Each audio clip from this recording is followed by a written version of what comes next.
Hello again, welcome back to our class. Our lab activity number 3 for today is entitled The Measurements of the Pulse Rate, Respiration Rate, and Body Temperature of Some Farm Animals. Okay, so what is the importance of measuring this? Ba't kailangan nating i-measure yung kanilang PRT? Of course, beside from the familiarization of their external anatomy, we can be sure that the animal really has a disease, if they are sick or not, by measuring this PRT. Okay, so what is a disease? A disease is any deviation from the normal body condition of the animal, and the performance of the animal is affected. Specifically, if their reproduction and production is affected. Okay, so there are three kinds of disease: infectious disease, contagious disease, and non-infectious disease. Okay, so infectious disease are disorders caused by microorganisms such as bacteria, viruses, fungi, or parasites. Many organisms live in our bodies, and they are normally harmless or even helpful. But under certain conditions, some organisms may cause disease, and some of these infectious disease can be transmitted. Okay. Next is the contagious disease. Contagious disease is spread from one animal to another in several ways. One way is through direct physical contact, and another way is through air. Okay? So what is the difference between infectious and contagious disease? Okay? The contagious disease are spread by contact or through the air, while infectious diseases are spread by infectious agents or microorganisms. Okay? So don't be confused.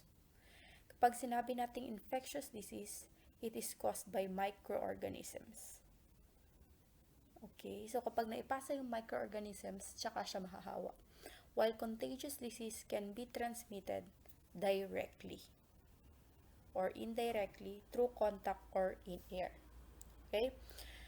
Last, non-infectious diseases are not caused by pathogens and therefore cannot be transmitted or spread. Okay? Instead, non-infectious diseases are caused by factors such as genetics, malnutrition, environment, and injuries.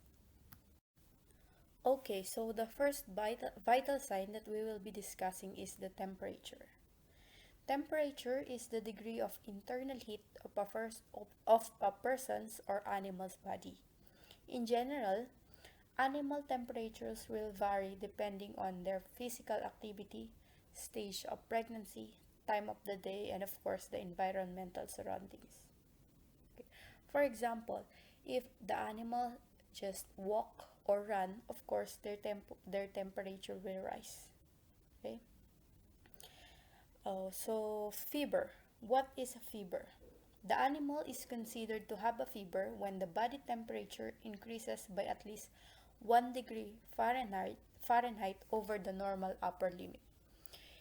In most fevers, the temperature usually rises rapidly, reaches a peak, and then falls to a lower level. Okay? So the reason kung bakit kailangan nating malaman kung ano ang normal temperature ng ating animals is because para malaman natin kung meron bang variation or meron bang nagbago sa kanya. Dahil nga kapag tumaas ng more than 1 degree Fahrenheit ang kanyang body temperature, pwede natin siyang sabihin na meron siyang fever. Okay? Next naman is hypothermia. It is the condition of having an abnormally low body temperature. Kung ang fever ay increased in body temperature, ang hypothermia naman ay decrease in normal body temperature.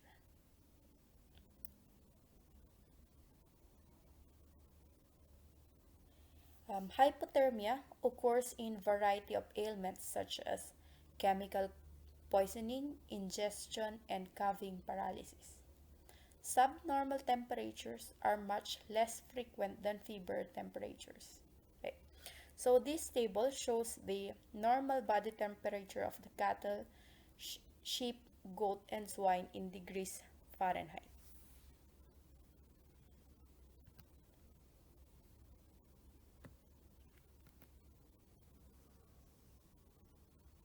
Okay. Thermoregulation is a process that allows the body to maintain its core internal temperature.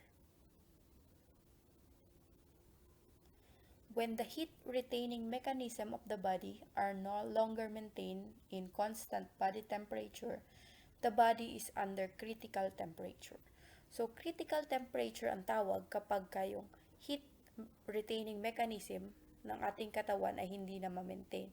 Ibig sabihin, hindi na na-maintain ng ating body yung ating normal temperature. While comfort zone naman, or also known as the zone of thermoneutrality, ay ang range of environmental temperature within which the animal does not have to adjust to the environment. Ibig sabihin, pag nasa comfort zone siya, kaya nga tinatawag na comfort zone, siya ay komportable, hindi na niya kailangan mag-adjust, hindi siya naiinitan, hindi rin siya nalalamigan. Next vital sign is the pulse rate. Pulse rate is the measurement of the heart rate or the number of times the heart beats per minute. As the heart rate pushes blood through the arteries and the arteries expand and the contract within the flow of the blood and the contract with the flow of the blood. Ibig sabihin, kapag tumataas yung bumibilis yung ating pulse rate, tumataas din yung flow ng blood. Okay? Kasi nagpa-pump ng mabilis yung heart, kaya nagpa-pump din ng nag-circulate din na mabilis yung ating blood sa loob ng katawan. At ganoon din sa animals. So ito ang kanilang normal normal pulse rate ng farm animals sa cattle, sa sheep, and sa swine. Okay. Next vital sign is the respiration. Respiration is the act of breathing. Okay? It is consist of inspiration or the expansion of the chest or thorax and the expiration or the expulsion of the air from the lungs. Okay?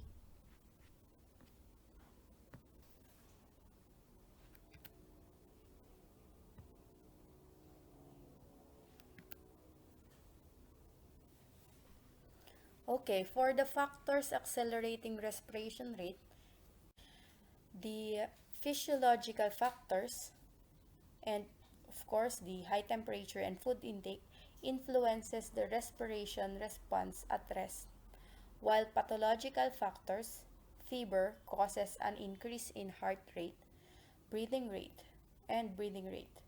With anemia, the lungs overcompensate in order to bring more oxygen, causing breathing difficulties. Other factors include severe cardiac diseases, various pulmonary diseases, and obstruction of upper respiratory passage and conditions making respiration painful. Okay, so that's it for the lab activity number 3. I will include some videos for you so that you can learn how to get the body temperature, respiration rate, and the pulse rate of the goat. Okay, so make sure to watch it and answer your assessment task. Thank you very much, and I hope you learned something from our lecture.